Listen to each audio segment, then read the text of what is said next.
It's 11 on the dot. So while we go ahead and get started, how's that sound? Sounds great. All right. Well, greetings, everyone who is here with us this early morning.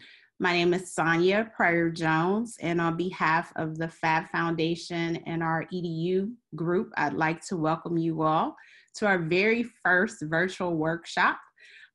This is in response to COVID-19 and the brainchild of our new engagement and program manager, Liz Whitewolf, called Unplugged. It's a new series. It includes content on our website as well as virtual meetings like this, allowing us to respond to the reality that we know everyone does not have access to their makerspace, their fab lab, or their equipment. But we believe that you can still learn the amazing principles of digital fabrication without those tools to get started. So today we're really excited to have our mobile lab team, Aiden and Alethea, lead us through a virtual workshop around cardboard containers. And we're really excited to further explore the Unplugged series with all of you. So for the rest of you makers and educators out there, if you have ideas about things to add to the Unplugged series, you have an opportunity to do that on our website. And if you're interested in even hosting a virtual workshop, please feel free to reach out to Liz. For those of you who are familiar with the Fab Foundation, you know our mission is to democratize digital fabrication, and our education work is another way that we're doing that by making sure that we support educators all around the world in the integration of digital fabrication in K-12. So we welcome you. We're excited to get started, and I'm going to hand things over to Aiden and Alethea. Thank you. Amazing. Thank you, Sonia. I appreciate it. So again, welcome. This is the first and hopefully many virtual workshops called the Unplugged collection. And today we're going to be jumping in by doing a cardboard container unplugged workshop. So hopefully you have assembled all of the materials you need to in order to do this workshop at this point. This is a hands-on webinar, meaning you're going to have way more fun if you're doing this with us as opposed to being a passive attendee. So I encourage you to, at this point, grab any materials you think you might need. I will go over which materials we'll actually be using or the materials that are allowed, and we'll just jump right in. So with me today, I have Alethea Campbell, who works with me on the Mobile Fab Lab. Additionally, I have some panelists today who are going to be helping me, or helping you rather, see what a attendee would normally be doing during this workshop here. So I've got Brian Purvis, I've got Liz Whitewolf, and I've got Andrea Lane, who are going to be helping us at various points throughout this activity. So without further ado, let's just jump right into what we're actually going to be doing today. So I have welcomed all the panelists. I will begin introducing the challenge and talking about what we're going to actually be doing today during this hour. Jump into the workshop activity, and then at the end, talk about what the connections are to digital fabrication. Today is going to be almost completely analog, meaning we're going to be using craft household items. And at the end, my hope is to be able to show you how we can connect these analog items to digital fabrication processes and do these types of things without our beloved laser cutters, vinyl cutters, 3D printers. And at the end, my hope is that you can ask questions and provide feedback on this type of lesson. It's our hope to do more of these things in the future. So if you have any throughout, we'll also be answering questions, both from panelists, but hopefully from attendees as well. So that is the show of things here, the run of the show. So today we are going to be designing a cardboard container. Now, normally we would be designing a cardboard container that would hold the contents of your pockets. However, during this time, I can't guarantee that everybody here are wearing not only pants, but pants with pockets. So our shift is going to be to design a container to hold something for your at-home workspace. So think about what items you might have either laying around your desk, right, laying around the table, the coffee table that you've now occupied and called as your desk at home. Maybe it's just a really comfy armchair that you occupy for 8 hours or so a day. That is going to be an item, or an item from that area is going to be something that you try to create a cardboard container for. Now, the problem here is I want you to try to do this without the use of any adhesive, any tapes, any glues, or any sticky materials, right? So if you've got tape or glue or something adhesive sitting in front of you, go ahead and put that to the side because you're not going to need that today. So that is our challenge for today. Now, in terms of materials, here are the different types of materials that I personally have assembled for this workshop. I've got string, I've got binder clips, paper clips, Post-it notes, thumbtacks, rubber bands. And in addition, first and foremost, I've got cardboard so that we can design these cardboard containers. But then any items that I was unable to find on the material list, I simply replaced with things like, 2-liter bottles, soda bottle cans. I even grabbed this English muffin tin from my recycling bin. So if you don't have the full list of materials, you can still do this activity. This does not prohibit you from doing this activity if you don't have this full list here. The essential materials are likely cardboard, some kind of scissors, as well as any additional craft materials that you might be able to find around the house. A ruler is a really good tool in case you don't have that. And then some scrap paper, because today we're going to be documenting a lot of what we're doing. And the great Adam Savage of Mythbusters fame has a really great quote that I like to use, which is, the difference between doing science and messing around is writing it down. So we're going to do a lot of documentation today. And my hope is that you can follow along doing that with me as well. So here is an example of a previous solution to this particular challenge for me. During these times, I'm being asked to jump onto various video conferencing services between Zoom and Skype and FaceTime and Google Hangouts. And my phone, which is an iPhone product or Mac product, it does FaceTime, but my computer, which is a PC. So I wanted to create something that I could take with this phone and simply stick it right onto the side here so that I could seamlessly go between different types of video conferencing services. So that was my muse. That was my idea for something that I wanted to contain. Yours could be completely different.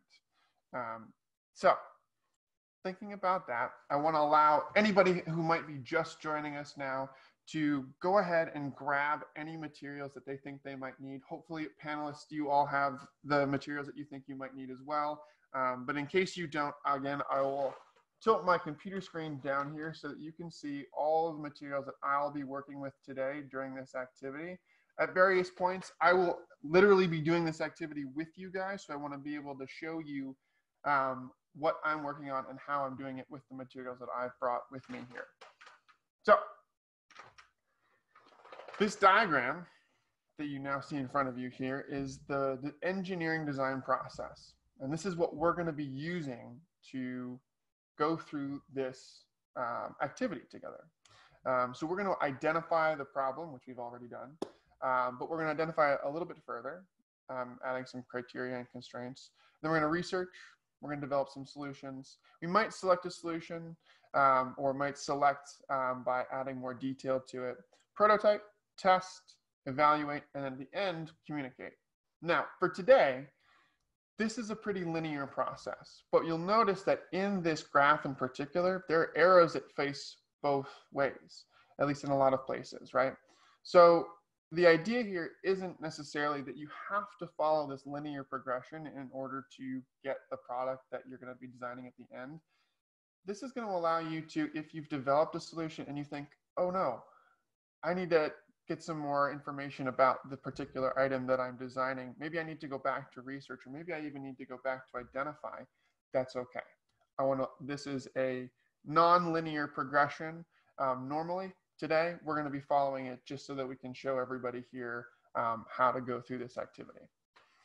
So let's just jump right into identify. So I'm going to grab my scrap piece of paper, and I'm going to grab my writing utensil. I'm going to begin to identify specifically the criteria and the constraints of this challenge. So what items do you think you in particular are going to contain?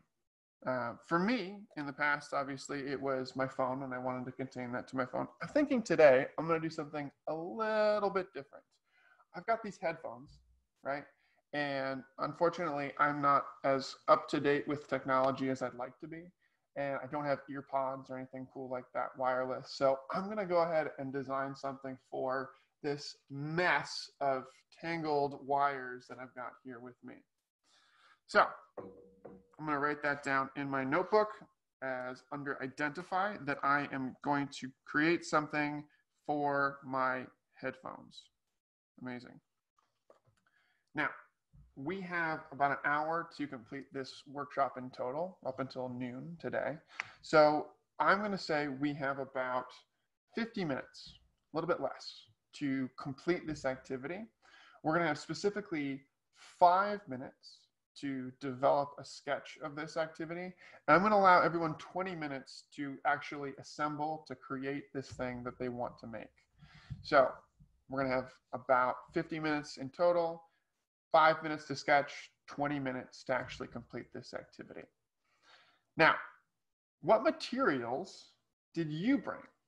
What materials do you plan to create your container? So at this point, I'd love to check in with some of our panelists for them to at least tell me what types of materials they brought.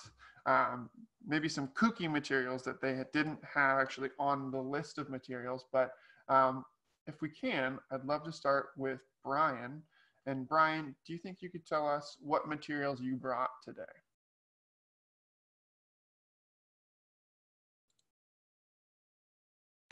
There we go. There we go. Hi, everybody. So, yes. We've been quarantined here at my house for about 5 weeks, so it's basically what I walked around the house trying to find this morning. We have a lot of packing material, thank you Amazon. So we have Amazon boxes. We also have just this little bubble wrap. I was unfortunate to have lots of rubber bands. That's something I'm really excited about. We have a variety of boxes from materials we've used up here in the house. Recycling has not been coming by recently. I found in the closet this little pack of doodads that were given to us a long time ago. They have a little bit of everything from paper clips to push pins, screws. For the list, got some clips of various types, paper. One of my go-tos are 3x5 cards. Got some straws, and we dug out aluminum foil. That's awesome. That's our repertoire for today. I love it. Thank you, Brian. Thanks for sharing. Liz, I'd love to hear what fun kooky materials you may have brought with us today. Well, I wouldn't say kooky materials, but cooking materials. I have aluminum foil, of course, rubber bands, most of what Brian has, but I have this kind of like wire stuff. I think it's for floral design, although I definitely don't do floral design, but I've got some of that wire. And for some reason, I have tongue depressors, which I found surprising. But some tongue depressors and popsicle sticks which I was able to find. Oh, I've got binder clips, and I have one paper clip. I don't know what's going on there. I probably have more than one, but I could only find one. And of course, my box of material. And like Brian, I have like air cushions from Amazon. So I'm excited to see what I'm going to make today. Love it. Thanks, Liz. And Andrea, what materials did you bring with you today? So fortunately for me, I have a toddler. So we have a bunch of random things. A lot of cutters actually. So I have my zip snips. Ooh, that's handy. X-Acto knife, canary cutters, regular scissors. Holy cannoli. And pipe cleaner, yarn, binder clips, paper clips, rubber bands, different sizes, popsicle sticks. Wow. You're totally ready for this craft activity. Well, I have to keep her entertained every day, so. That's awesome. Not much of a choice. And then of course my cardboard, so. I love it. Awesome. Thank you, Andrea. And I should say that everyone at home, as you're designing these activities, please bring in family members, as Andrea is currently doing. They are more than welcome to design this with you. In fact, they're encouraged. If a cat or a pet or an animal of any kind decides to walk into this to the screen, up on the screen here, that's normal. You know, maybe invite them to help as well. So amazing. So hopefully you've identified exactly what materials or the items you're going to be containing at this point. I'm going to move on to the next step here, which is research. So I'm hoping that you've already got kind of an idea of what you want this container to look like. But as a way to kind of get more inspiration, I typically encourage students that I work with to either jump online or take a look at an example of a previous solution to a very similar type of problem. And in addition to that, create a table of pros and cons, good things and bad things about that container in particular.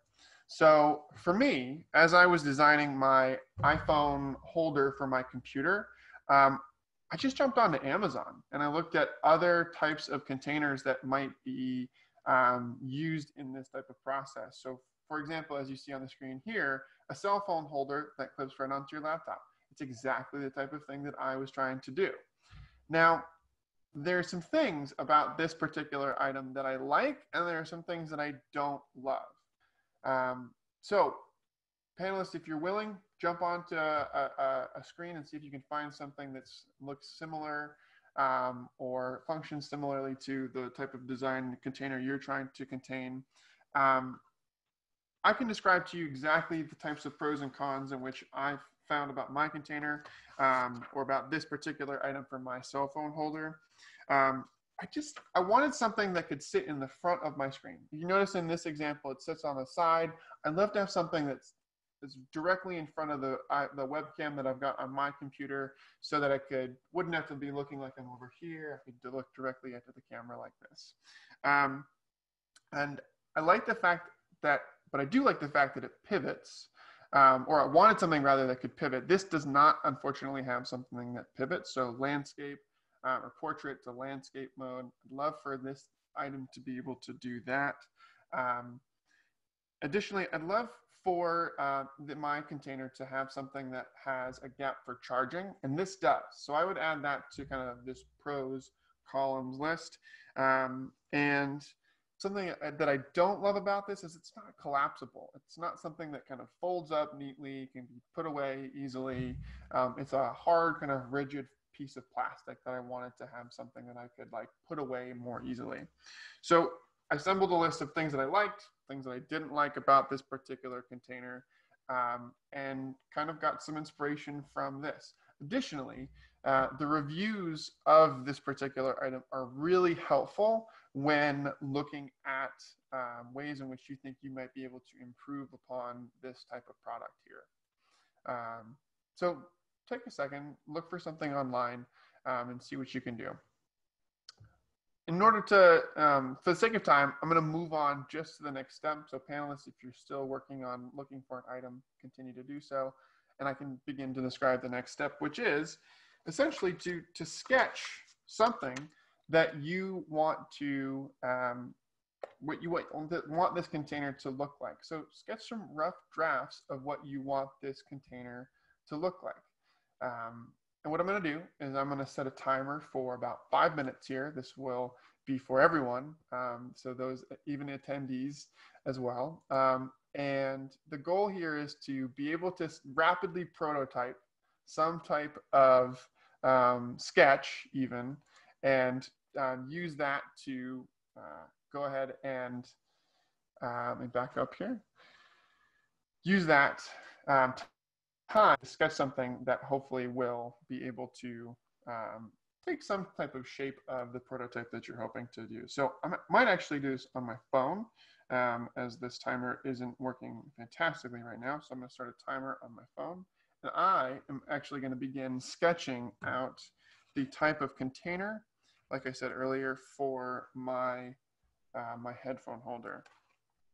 While I'm doing that, and I'm hoping the panelists can multitask at the same time, I'd love to call on, we'll start off with Liz, if you'd be so kind, to tell us, what are you sketching? What's the container? What's the item that you're trying to hold? Well, Aiden, I've been thinking about my current new normal and how I'm stuck to my desk when I Zoom meeting. So to combat my Zoom fatigue, I'm trying to design a portable phone holder that can actually mount on my head so that I can walk around and do Zoom meetings. So I'm trying to, I did a little bit of research while you were talking, and I found some phone mount holders, but they're mostly for people who are trying to video, and I'm trying to be on the video, so I have to make sure that the phone itself is facing me. And so I'm trying to figure out how to, also my phone's kind of heavy, how it's going to mount on my head, but also be at the nice angle. Like I want to be at an upward angle, not at a, you know, downward angle, or yeah, you know, I want to be at the good angle, not the bad angle. So not the bad angle. That's what I'm trying to figure out in my design. I love it. Amazing. Thank you, Liz. Andrea, what are you designing for? So I have a bunch of folders. So I'm going to try to make a folder holder. And I'm debating between just an incline, or if I want to do a stair step to be able to put them in different categories. So we'll see kind of where that goes. I love it. I love it. I'm excited to see what happens. Brian, let's see what you got for us. So we've been playing a lot of board games here in our house over the last 5 weeks. And my son needs something to organize the pieces, but it also needs to be modular because each week's a different game, and you build a solution for one game, you can't just throw that out. We don't have any extra stuff. So I'm looking for some way to maybe take a box like this and use push pins and rubber bands where you can set up one organizational system, and then the next week you're playing a different game, you can realign where the push pins and the rubber bands used as walls will be to hold those parts in there. I love it. That's fantastic. Thank you, Brian. Educators in the audience, this is a great time to go around and check in with students and see kind of what they're up to, and see kind of how they're progressing at various points of this design process. Give them ideas.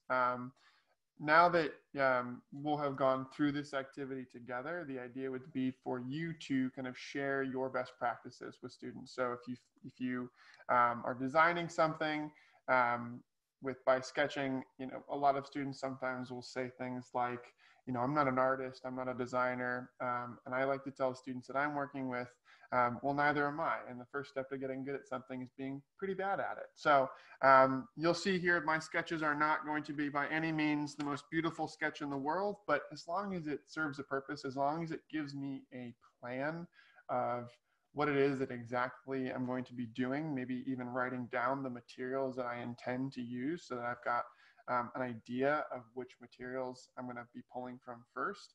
That's typically a really good way to get students engaged in on this particular part. If you're a student and you're watching this, don't worry about it. Just go ahead and sketch the best thing you possibly can. And we'll see what happens from there.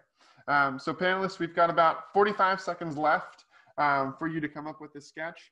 Again, this design process isn't linear. So if you need to go back and make adjustments to your design process, or to your sketches rather, that's totally fine. We can go back and maybe even go back to that thing you researched online to figure out what it is they did that works well for them and how you can make improvements to your design in the future. So I'm going to go ahead and try to quickly sketch my sketch now of something that I think could maybe contain my holder. In addition to that, I might be able to also figure out a cool way to share a whiteboard with students. So that is our time for this particular aspect of the design process. So if you've got a sketch, amazing. I'm going to show everyone how to use the whiteboard app in this particular Zoom meeting in just a second here. But now that we have kind of a plan, if we had more time, I'd love to be able to give everyone some graph paper like the one that I've got here and allow people to develop something to scale. Maybe kind of come up with either the one particular solution that you've got and hone in on that, specifically the dimensions, figure out a little bit more planning around that item. But for the sake of time and for the sake of just jumping in and making stuff with our hands, I think now would be a great time to actually begin to prototype.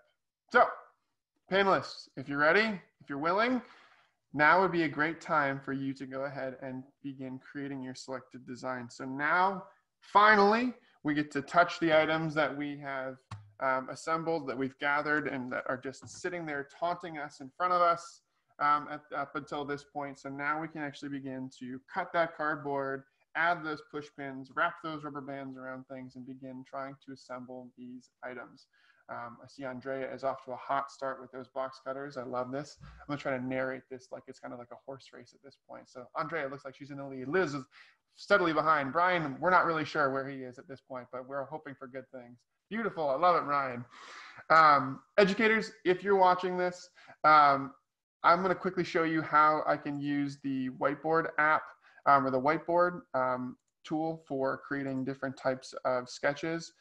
So while they are ahead of me at this point, I'm going to show the type of sketch that I would think I might try to do. So I'm thinking for my headphones here, I've got, you know, headphone A, headphone B, I've got this one here, beautiful. You know, I'm not an artist, like I said, but we've got like this here, we've got this here, we've got some sounds. This is turning into a regular Bob Ross painting over here. I love it. So I've got this. And I've got this pesky little cable that kind of comes out and just tangles and makes a big old mess of things like so. So, and this is the, we'll say the headphone jack that sticks out of it there. So for me, I'm thinking cardboard. I'm thinking the cardboard that I've got here. I'm thinking maybe some of the, definitely going to be using the scissors to cut that cardboard. But I'm also thinking, again, binder clip. I'm looking here at this and thinking maybe I can use the top of my soda can here for that. So I'm thinking something that kind of very simply takes a piece of cardboard, maybe has some notches in it, and just allows me to put this wire around the outside of it. And you know what? I'm going to stick that soda can. And for everyone else's sake, I'm going to go ahead and label exactly what it is I'm doing. And from there, we've got cardboard. Oh, that's terrible, but we're going to go with it. So there we go. We've got sew to top. There we go. And then what else? What else do you think I could use? I don't know. Maybe a push pin. You know, maybe a push pin that kind of sticks in here as well, keeps this thing down so they can actually remain in place. That's terrible too, but you know what? As long as I label it, I should be good. So, push pin.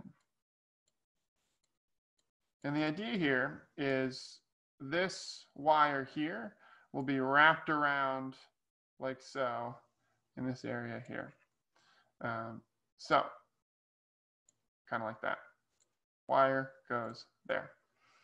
All right, so let's go back to our presentation. Panelists, we've got about 15 minutes on the clock still to create our selected designs. So I'd love to kind of check in. We'll start with Andrea, if you'd be so kind. Tell me what you're thinking. Tell me what you've got. We'll see what you're up to. So I didn't think, well, I was thinking more laser cut mine where I can do the press fit pieces, but then you said 20 minutes and I was like, that's not gonna work. So I have paper clips that I'm gonna use as connectors, which also will provide some support, I'm thinking, maybe. We'll see. And then use some pipe cleaners to add some connectors since they're flexible. May have to use more than one now. But luckily, this is a Pampers box, so I don't have to start completely from scratch. But I don't know. We'll see how it goes. Amazing, amazing. I love it. Let's check in with Brian. Brian, how are we doing over there? Hey, everybody. Good. Doing good. And Sam's here. So, hi, Sam. Hi, Sam. This is Sam's game organizer, so he's coming in here to help us. Okay. So, what we got going on is we got our push pins. We're trying to use rubber bands for walls to separate the different segments. And what you could do if you have these, you can kind of like organize them more, because you can just get the rubber band out and stretch it more, or put it on another side. One of our problems that we found was that these are push pins, and so they're sharp and they're coming through the bottom. So we took some clay and we're putting that on the bottom, and it's actually doing two things. It's protecting us from getting jabbed by the push pins, but it's also providing kind of like a little non-slip pads on the bottom to keep the box from moving around when you're playing with it. So we're right now we're trying to investigate different lengths of rubber band and how they work. So we'll see how it goes. Amazing. And I'm going to update the timer on the screen here so that the folks can see that we've got about 12 minutes on my phone here, 12 minutes and about 20 seconds or so. So that timer is live so that you can begin designing in time with us. Thank you, Brian. I love that Sam is jumping right in and helping you out, design the thing that he's probably going to benefit the most from. So last but not least, Liz, how's it going over there? Okay, well, I am using my box cutter to make strips to go around my head. Ooh, good. And as I'm doing this, I'm thinking about students with this activity. I noticed that Brian had lighter cardboard, like he had like, or maybe it was you, Aiden, that had like macaroni boxes and that kind of stuff that you can more easily cut with scissors. So I think in planning what age my students are and what the safety issues are with box cutters, is something to think about. I also have a cutting board here, which I brought over, which has been helpful using the box cutter. So that's something to think about as well. Anyway, so I'm working on, I'm working on a press fit. My press fit, I'm just making notches so I can adjust my head strap to the size of my head. And my challenge is mounting my phone, which I may have done already. So a couple popsicle sticks and a rubber band. So now I've got to get my headband together so that I can figure out how this gets mounted in front of my headband. Yeah, that looks great. Amazing. Well, I will let the rest of you guys continue on designing. Thank you, Liz, so much. So at about the 5-minute mark, educators, as you're doing this, or even students as you're doing this, I typically find that if I don't have something that is functional by about the 5-minute mark, it's time to start diverting all of my attention to making this thing actually work. As an example, I like to share, I tried to make some type of interlocking cardboard connecting pieces for the original prototype of this cell phone holder that normally would be fitting, like I said, at the top of my screen there, for when I was designing this particular cardboard container for my phone to allow me to do video conferencing seamlessly with my computer. That didn't work, and I spent about 15 minutes or so designing something that could simply interlock with pieces of cardboard.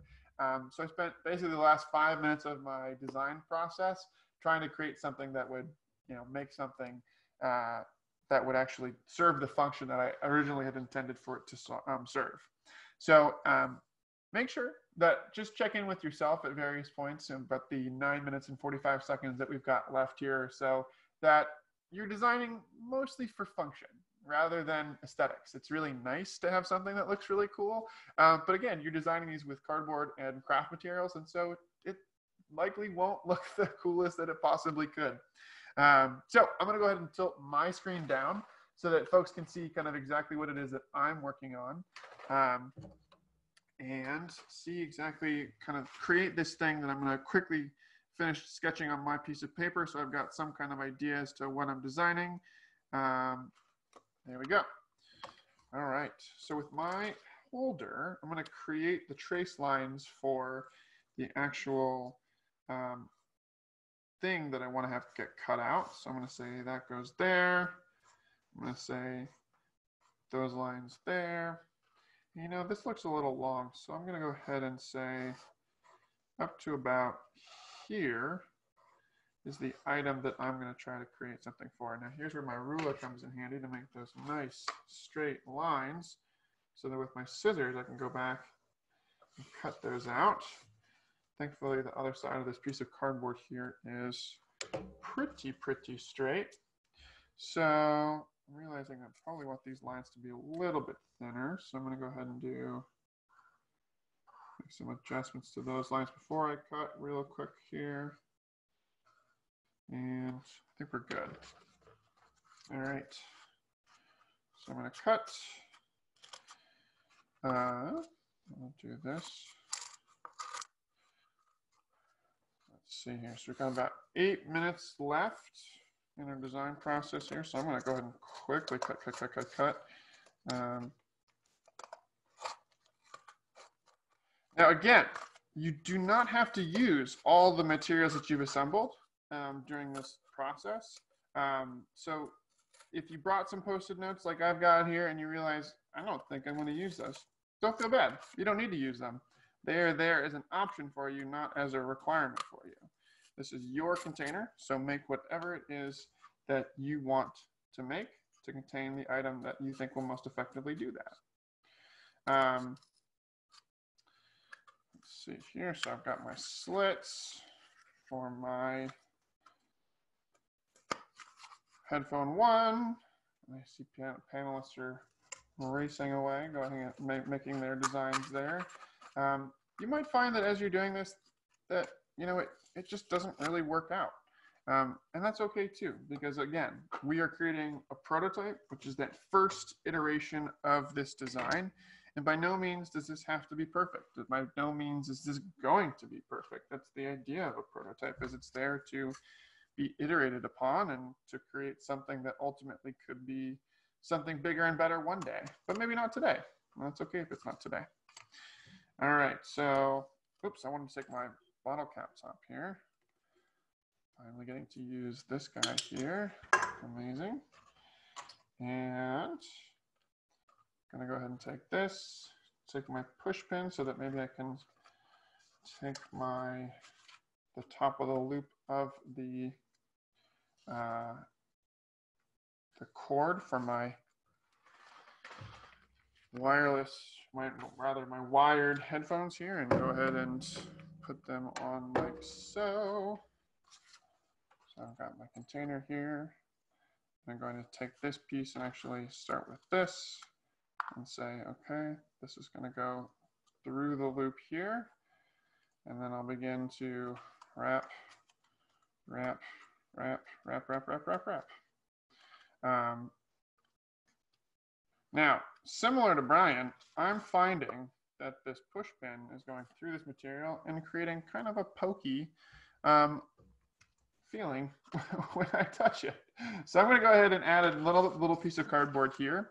This wasn't part of my original design. So what I find important, like as I said at the top, that if I'm creating something and I either add pieces or I substitute pieces or I just remove them entirely, to document that, to let yourself know exactly why it is that your design was different from the intended solution or the intended plan at the beginning, to create something that you ultimately want to have contain this thing that you're making.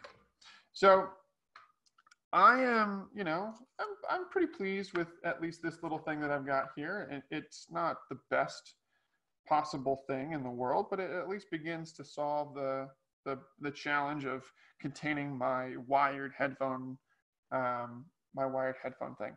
You'll find that maybe simplest is easy. The simplest thing is the best thing for at least for right now. Go ahead and tilt my computer screen up here so that everybody can see me again. But start simple, and it's sometimes easier to work your way up than it is to pare down or pare back the design that you've created. So I think I'd love to do another check-in with our panelists if they're so willing, if they're not frantically trying to race to the end here. So Brian, how's it going over there? We're working on it. We're running into this thing called physics, where we're having to not just with the rubber bands, they have tension, and so we're having to balance that tension so that it doesn't pull our push pins out of the box. Where we first thought, well, we'll just put rubber bands in the box to create the walls. Now we're realizing we also need some rubber bands on the bottom of the box, kind of pulling in opposite directions. And we do have a little problem. What's the problem, Sam? The codes, they will just slide through. Yes, Sam's got an idea for that too, to make foldable walls out of paper and crease them. But first, we have to get the push pins to stand up straight. So that's where we are right now. Okay. I love it. Thank you, Brian. So for those who joined late, Brian is creating some type of container a modular container for the various board games in which he and his family have been playing in this social distancing time. So Liz, oh my gosh, I definitely want to check in right now with you. That looks fantastic. Okay, well, I'm having some design issues, okay. But I made the headband out of this cardboard, and what I ended up doing, which Andrea gave me the idea of press fitting cardboard, which, I have a laser cutter downstairs, so in theory I could just run down there and do that, but I think you would notice. So what I did instead was I made some tabs, and I inserted one piece of my cardboard through the other piece to kind of do a little like press fit cardboard piece. Yeah. And then I'm using these popsicle sticks to mount my phone a little bit further away from my forehead. And so now I just got to figure out, it's like there's a lot of weight in the front, so it's pulling forward. So I'm going to try to figure out how to keep it down in the back. I may just take, other things from my desk and do a weight on the back of it so that it kind of evens out. Because right now it's a little teeter-tottery. Yeah. Oh my gosh. I love it so much. That looks great. So I'm expecting great things here. So I'm going to go ahead and check back in with Andrea. Andrea, how are we doing over there?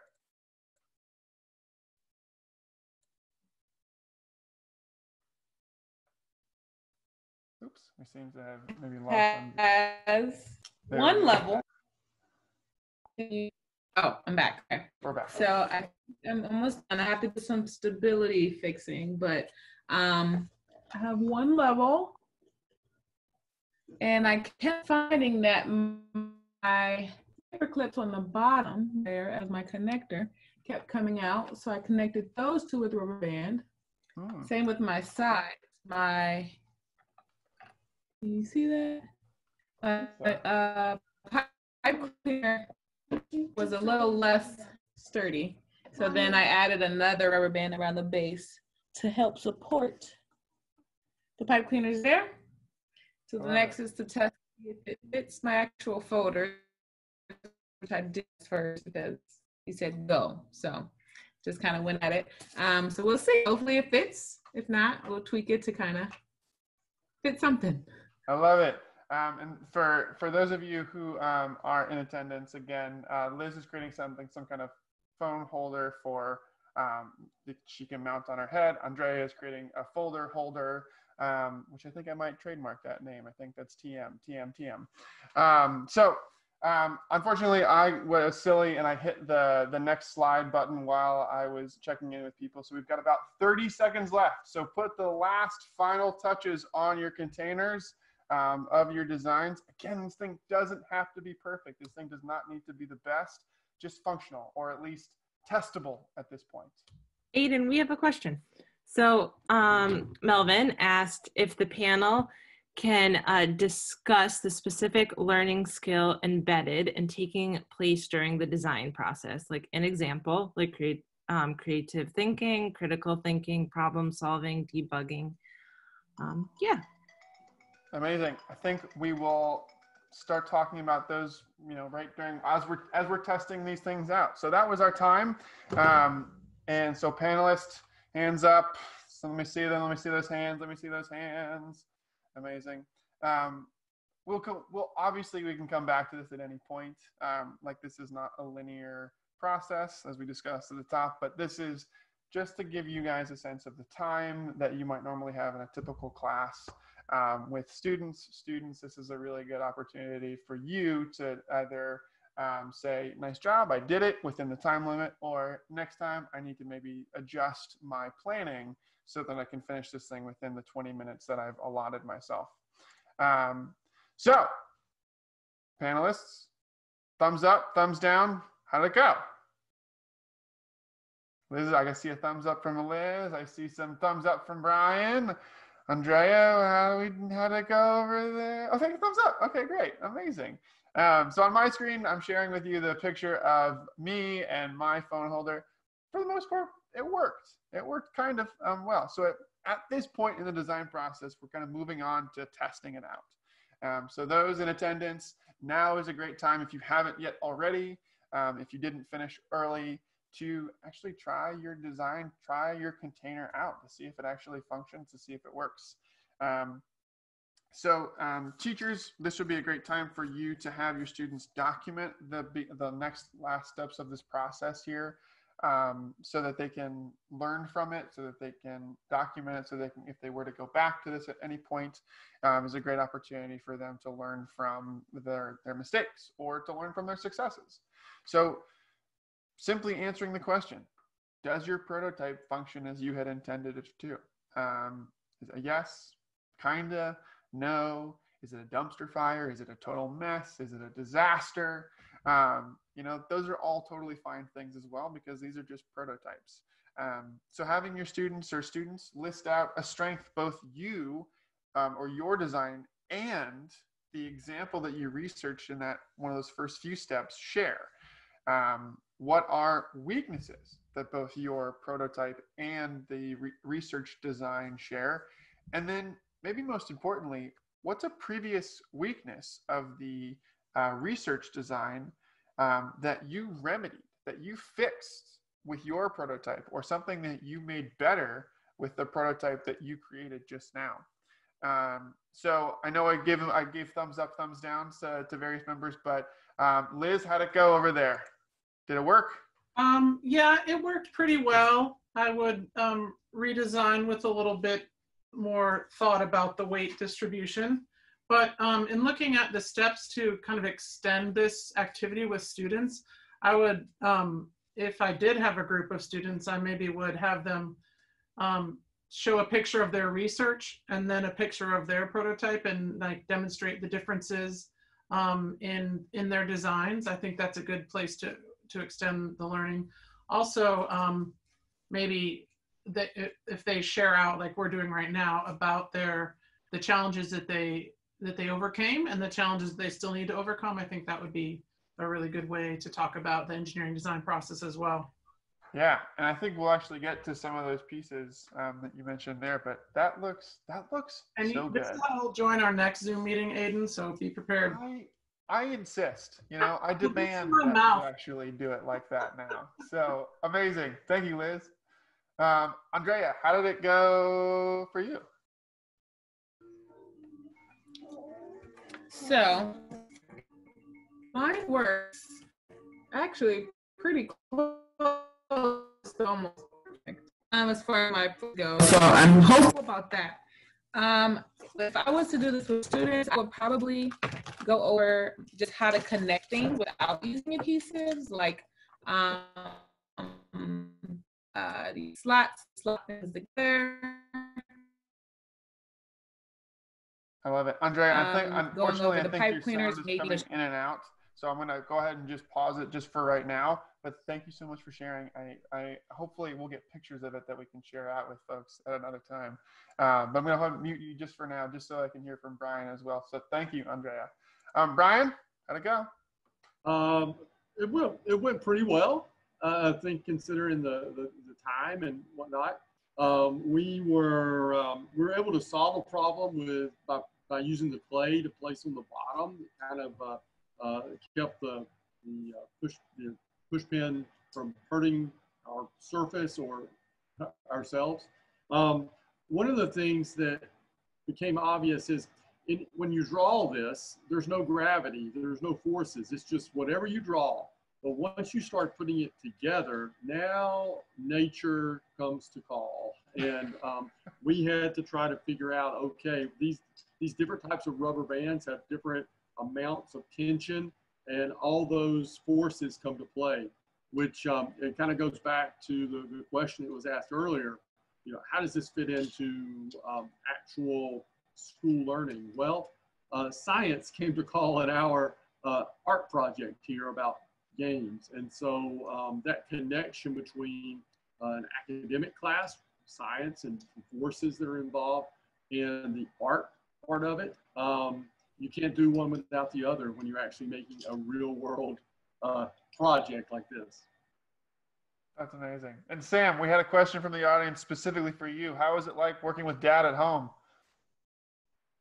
Okay. That's fair. That's fair. Amazing. Well, this is his first step to being a YouTube star, so he's excited. I love it.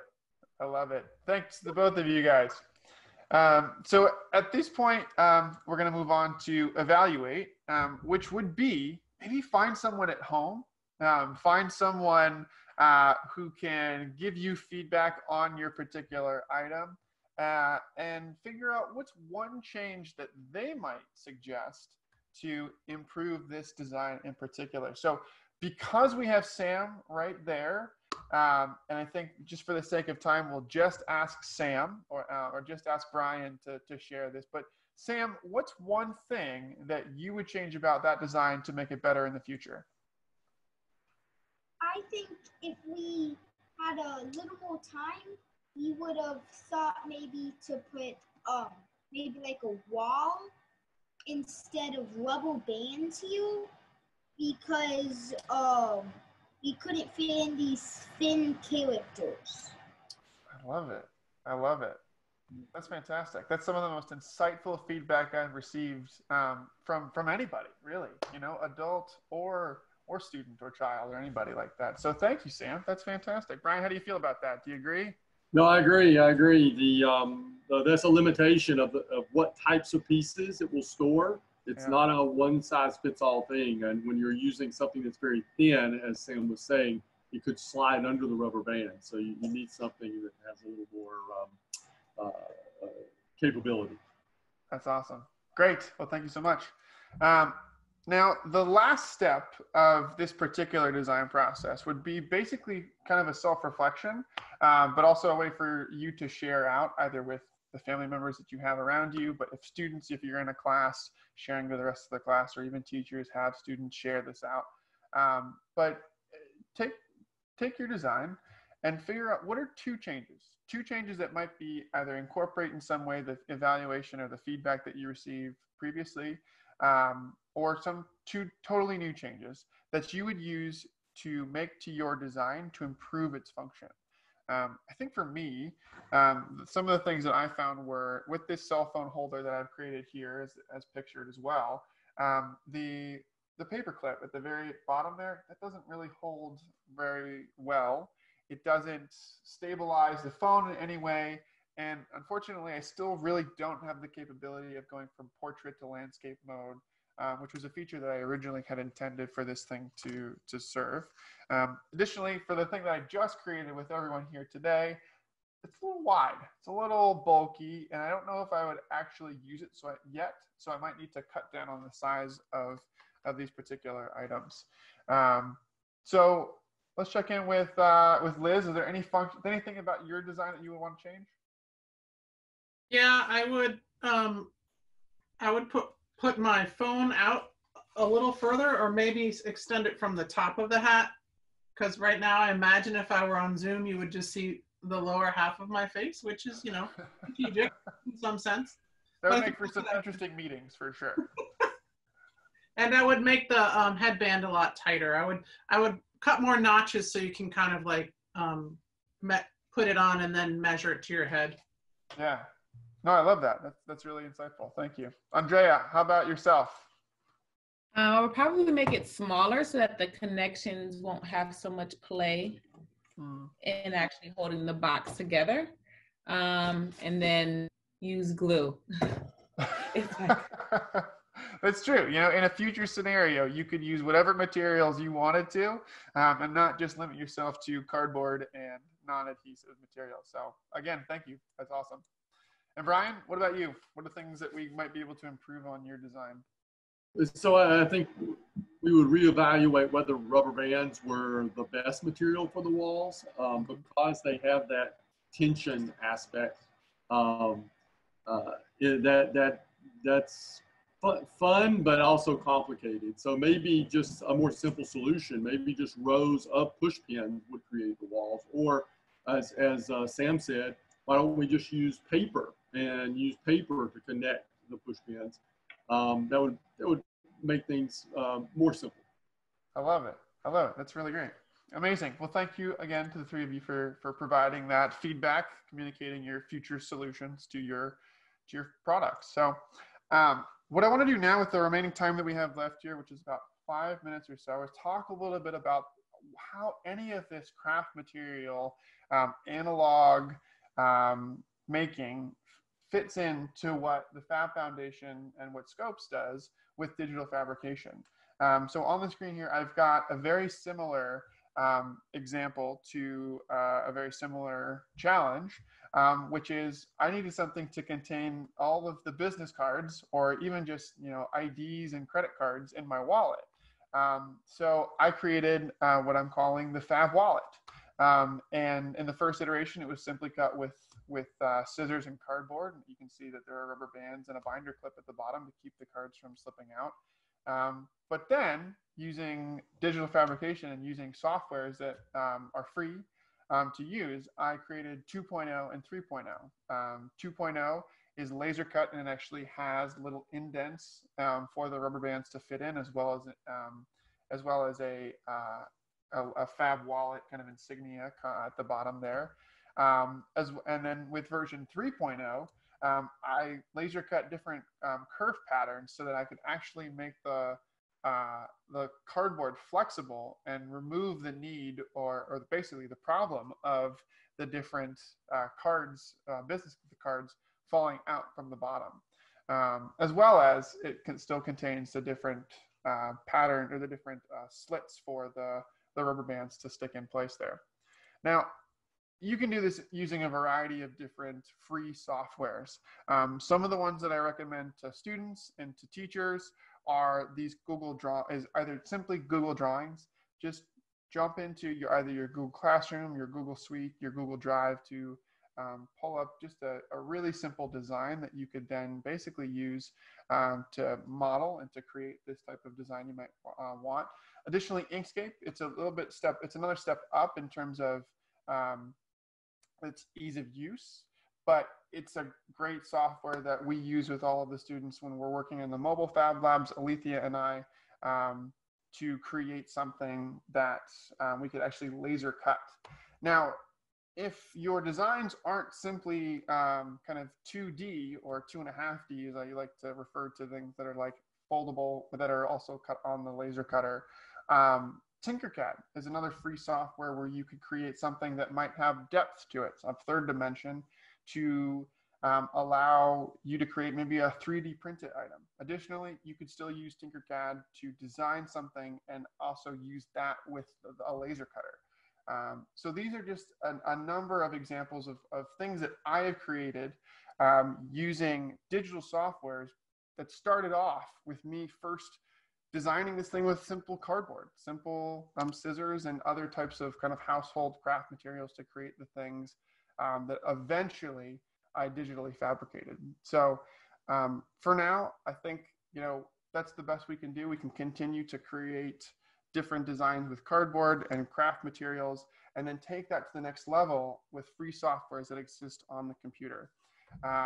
So I'll stop there, but I want to say thank you to Brian, to Liz, to Andrea, as well as Alethea and Sonia for helping put on this Unplugged virtual workshop. It's been really fun. I hope you guys had some fun to making something kind of kooky crazy, and hopefully make something in your life or in your house a little bit easier to contain. So thank you all, and hopefully we'll get to do this again sometime very soon. Amazing. Alethea, I don't know if we have any questions, but at this point we could take questions from if there's 1 or 2 questions from the attendees, if they want to ask questions, or panelists, if you want to share any feedback on this or how you might do this with some of the students that you work with. Now the floor is yours.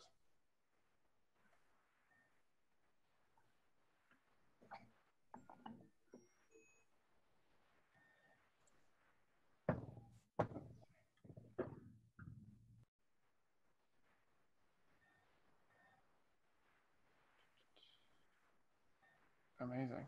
Aiden, Brian, how did it go for you? Turn off the screen sharing? Yes, I can stop the screen sharing. Thank you. So if anybody wants to ask any questions or share what they made, I'm going to show it up to the screen. Everybody should be able to share their video now.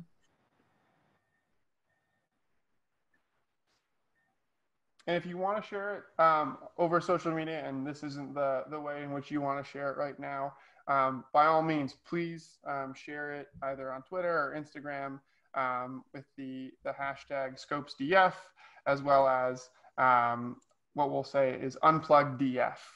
So Scopes, hashtag SCOPESDF and hashtag UnpluggedDF are the hashtags that you can use when sharing your creations that maybe you made with us today, or maybe you'll make them in the future as well with some of your students, or just as a fun family bonding activity in the future. So one of the things that I would using my son as well as my students is, you know, first it's kind of like 2 scavenger hunts. One for where's the need, and the second for what do we have available to meet that need. One reason you might want to use the second part as a scavenger hunt is with Sam or other students, when they see what materials are available, that influences how they're going to solve the problem.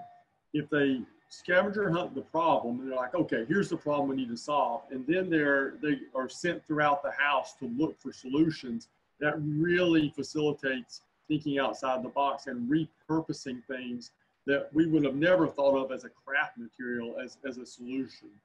We saw that with clay. We didn't have clay out here to begin with, but once we got kind of cooking and looking for something that would solve that problem, it was Sam who was like, oh, wait a minute, I've got something in my room that might meet that. If you have, especially these days, we're all stuck in our houses, being able to look around the house at things that we would normally think about as purpose for something very specific as being able to have like great flexibility to be used for a number of things. Yeah, I think that's really insightful. I think that's really important, especially now when we're kind of limited to the materials that we have available to us just around us now. And I think that goes indoors and outdoors. You know, yeah. we run out in the yard and see what we can find there that can be purposed to meet other needs. Absolutely. Absolutely.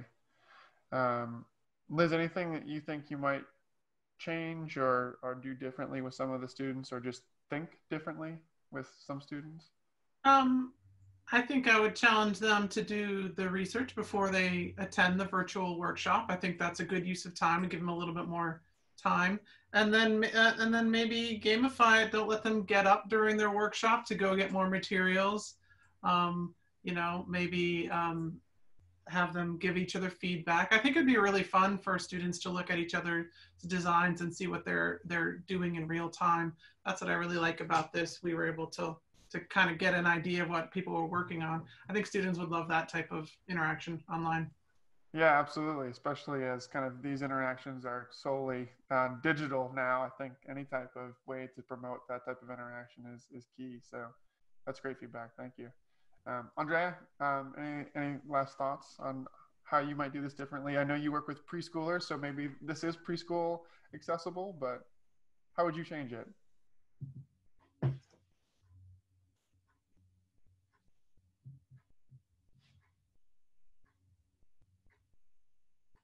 Unmute. There we go. Okay, now. Well, yes, I do this with preschoolers, but I would add the extension of connections and teach them how to use things as connections. Not showing them what to use physically, like a cardboard piece or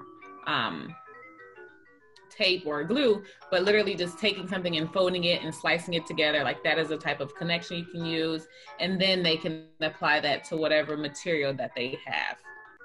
I love that. I love that. And I love that music playing in the background. It's almost like outro music for today. So I want to thank everyone for attending this workshop. It's been fantastic getting to just interact with really the panelists. I'm being selfish here in that I get to work with some of these people every day. But thank you all. If you played around and participated, it's been a pleasure.